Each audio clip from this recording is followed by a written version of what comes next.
Hey, this is Dave from MetalEpidemic.com. Thank you for checking out our YouTube video. Please feel free to hit the subscribe button below if you like this type of content, and we hope you enjoy the review.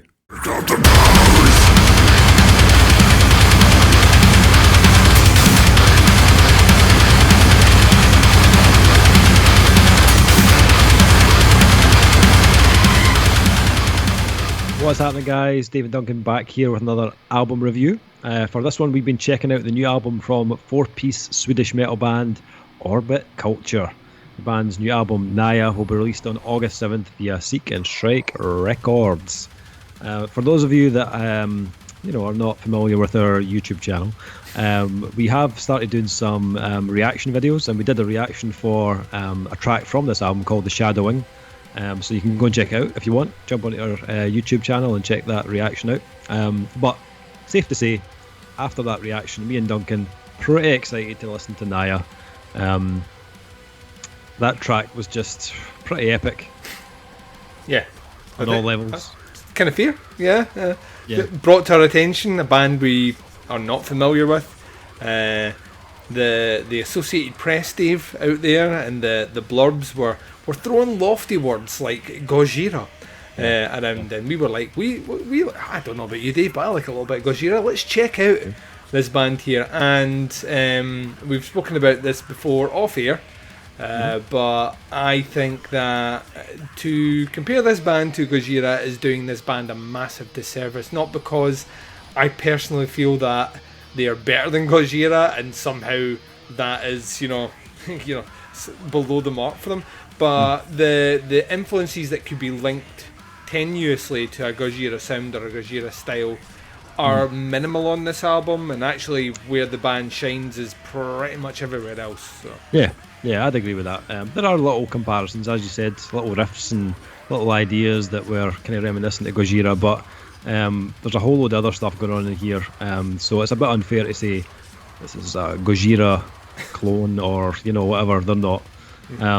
They've been on the go since 2013, so a bit of experience behind them, and this is the band's third full-length album. I haven't heard any of their previous work. The only thing I'd heard up until listening to the album was that track, The Shadowing, that we did the reaction for. But this band, for me anyway, the way they kicked this album off, the first track on the album is called At the Front, and for me, I thought there were ideas or tones in this first track that actually reminded me of bands like Feared, or even Dagoba, another band that I quite enjoy. Little elements of that. The chorus, however, it did have a kind of slight kind of metalcore kind of tinge to it. Almost kind of Trivium-ish or Trivium-esque, which you'll hear popping up throughout the album as well. And the vocalist Niklas, I mentioned this on the reaction video, he does have a bit of a James Hetfield thing going on. James Hetfield by way of Trivium. So it's kind of like a modern Hetfield. It's less kind of, and it's done, I imagine, in the best possible way. So it's not that kind of parody, sort of Hetfield thing. It's actually, it's kind of like, it's got that kind of thrash vibe, it's got kind of thrash melody, but there's tinges in here of like kind of melodic death metal as well, which I think kind of offsets it really well. I think that kind of helps them. But let's not stray too far away. Like, see, when the dude wants to hit the heavy shit, fucking dude's got pipes. You know what I mean? He can belt out some of the best melodies on this album, which just like totally complement everything that's happening. But when the dude wants to go raw, like, your ears will bleed. So kind of loved that about it as well. Yeah, for me, the kind of the opening track, it kind of ticked all the boxes for me. I thought it had a good kind of balance of ideas. You've got the heavy riffs, you've got the catchy chorus, and when I got to the end of the track, I thought, I'm quite looking forward to hearing what comes next. And it's followed up by the North Star of Nija, which has got for me, I loved the kind of huge kind of stomping groove riff that kicked the track off, and vocally it kind of switches between Niklas's deathy kind of vocal style and his more kind of melodic tone. But before before that happened, or well, after that happens, you've got then that huge kind of uplifting chorus that Orbit Culture do so extremely well. They are very good at kind of blending those kind of ends of the spectrum. It never sounds kind of forced or poorly executed. And while there are, like as I mentioned, similarities to other bands, Orbit Culture definitely have their own kind of personality. They do a great job on this album of keeping things fresh. While tracks have elements that kind of do remain and throughout the album, like the kind of big riffs and the big choruses, I found that there wasn't two tracks that really sounded the same in terms of their structure or their formula. They like to mix things up, the way a track starts or track ends, or the tempo or the rhythms. Very versatile for those reasons, but as you mentioned, there's so many other styles in here as well that also adds to that. You've got that kind of mellow death, you've got the metalcore tinges, you've got a bit of groove metal, a bit of thrash, and it's for those reasons that I find this album is kind of addictive, actually. Yeah, I think like goes slightly against one of the things you said. Like, to me, the album, like when we listened to The Shadowing, I had a distinct idea of how I thought they were going to sound throughout their album. And you're right, they mix things up in a really interesting way, which I think benefits the album. It definitely does make it the sort of thing that you could very easily shove on and just get into. Weirdly, the first two tracks, whilst I appreciate what's on them, they didn't necessarily grab me. I was actually, I felt when listening to them that maybe the excitement I got off hearing that the live play of The Shadowing had maybe got me too psyched for something that maybe wasn't there on the album until track 3, Day of the Cloud, kicked in. And then from that point onwards, this album is like, to use a Davey phrase, wall-to-wall bangers.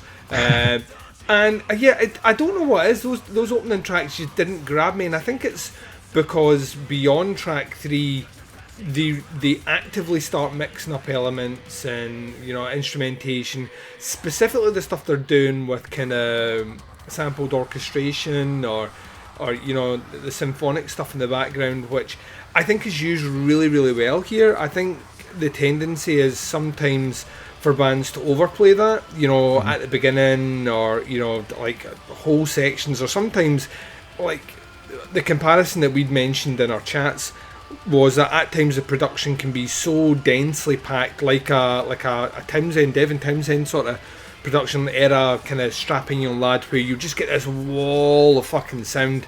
But what Orbit Culture do, I'd like to say instinctively and well, and I don't know if it's the band driving that or if that's maybe a producer driving it, is not to kind of overturn the apple cart by using too much of it. So it's really strategically placed, and it doesn't always just follow exactly what the guitar's doing or exactly what the vocals are doing. It's used to lift, elevate, or essentially create an additional battering ram of sound behind it. And those are some of the most exciting moments there, but other bands might just do that technique all the way through the album. And what Orbit Culture do is they know when, right, this is a great riff, this is like a great vocal line, it's fucking punishing drums here, we don't need the symphonic stuff in there, we're just going to strip it right back and hit you with it. And I think there's a level of maturity in songwriting where you don't just like constantly try and do everything on every track, where where you can pick and choose the elements that best make it up, and as the album flows, they strategically place it really well. It makes it very interesting to listen to. Yeah, I really dug that Day of the Cloud as well. It's one of my favourites. A very aggressive kind of beginning to the track. It's very kind of thrashy, but it's got a real cool kind of melodic kind of undertone to it as well that really caught my ear.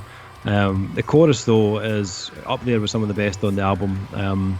It's a epic, it's kind of Architects-ish. They like to write a big epic chorus. Just really enjoyed the kind of choice of melody, and very catchy. It's an album as a whole that actually gets stuck in your head very easily. And even though they hit you all that kind of melodic goodness, they don't leave you disappointed at all.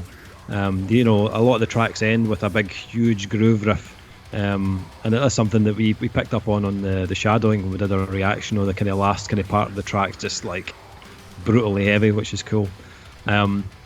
Behold was another track that I really liked, and the reason I liked it so much is it kind of lures you into that kind of false sense of security where, the first half of the track it sounds like it's going to be the token kind of ballad on the album, but then they switch things up about 3.5 minutes through, and they just ramp up the heaviness.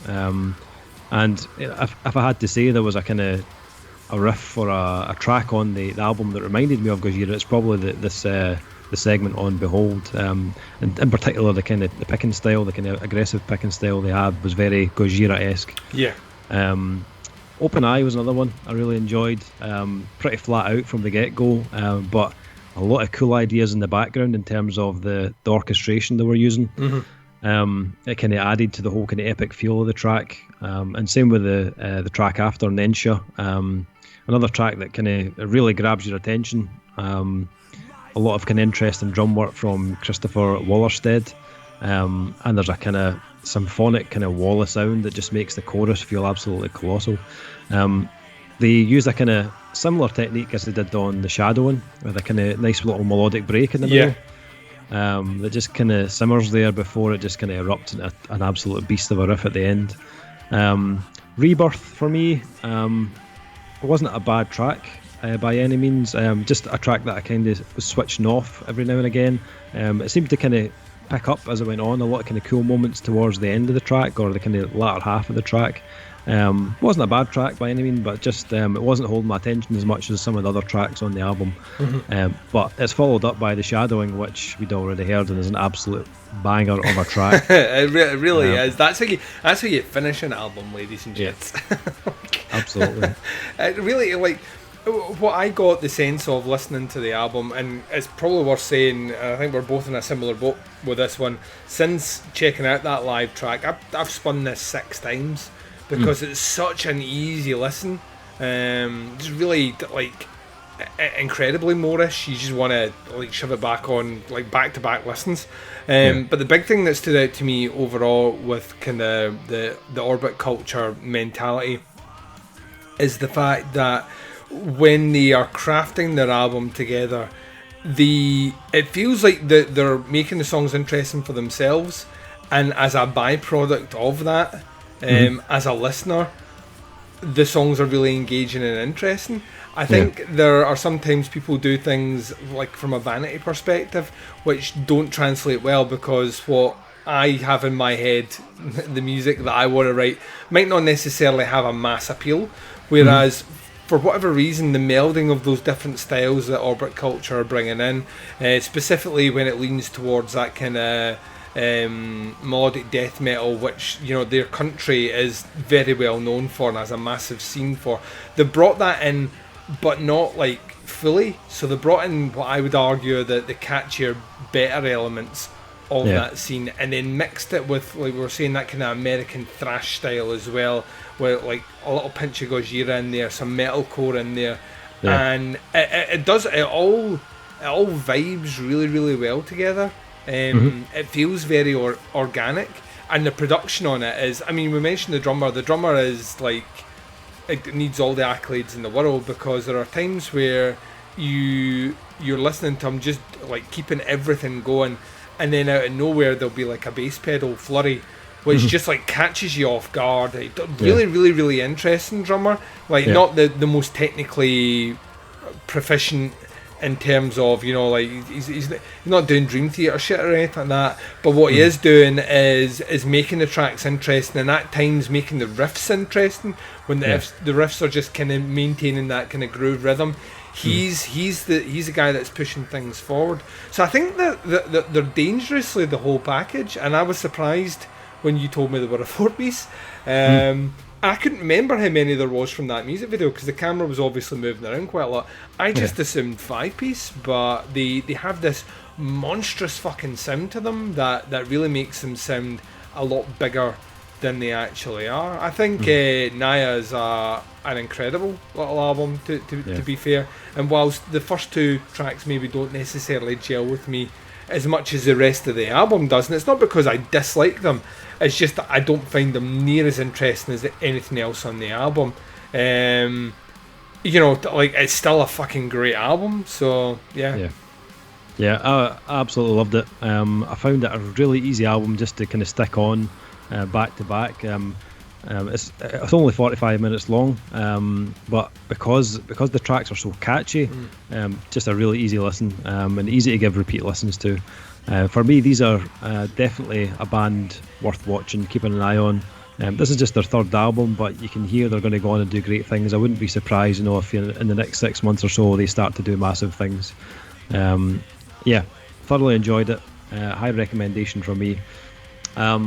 Rating wise, what are you thinking? Where are you sitting on the album rating? So, in the classic cop-out fashion of Duncan McLeish, swinging in here with a little... to me, it's a 4-star album, but I've listened to it 6 times, and every time I listen to it, it gels with me a little bit more. And it's really only a 4-star album because, like I say, those first 2 tracks, and it's not even that they're a letdown, they're just not as interesting and engaging as the rest of the album is. Mm-hmm. But I genuinely feel like you could ask me 4 months, 5 months down the line, what I would rate the album then, and I could see it probably shifting up a 0.5. So I'm coming in at 4 just now, with the caveat that maybe towards the end of the year, after several listens, it could end up being a 4.5. But 4 as we stand just now. Excellent. For me, I'm actually going to go in at 4.5. Nice. I think this album has just got everything. It's got the heaviness, it's got the melodic uplifting choruses, it's got the fucking punishing production, a lot of good musicianship on there as well. There's not a lot to dislike on this album at all. So for me, this would sit in at a 4.5. Thoroughly enjoyed it. I definitely recommend guys that listen to this review to check it out. It drops on August 7th on Seek and Strike Records. The album is called Nija, Nija, and the band are Orbit Culture. If you want to check out the band, you'll find them on Facebook at facebook.com/Orbit Culture. Nice. Indeed. Thanks very much for checking out this review. Hope you enjoyed it, and we will be back with a new review very soon. Until then, take care. Speak to you soon. Bye, everyone.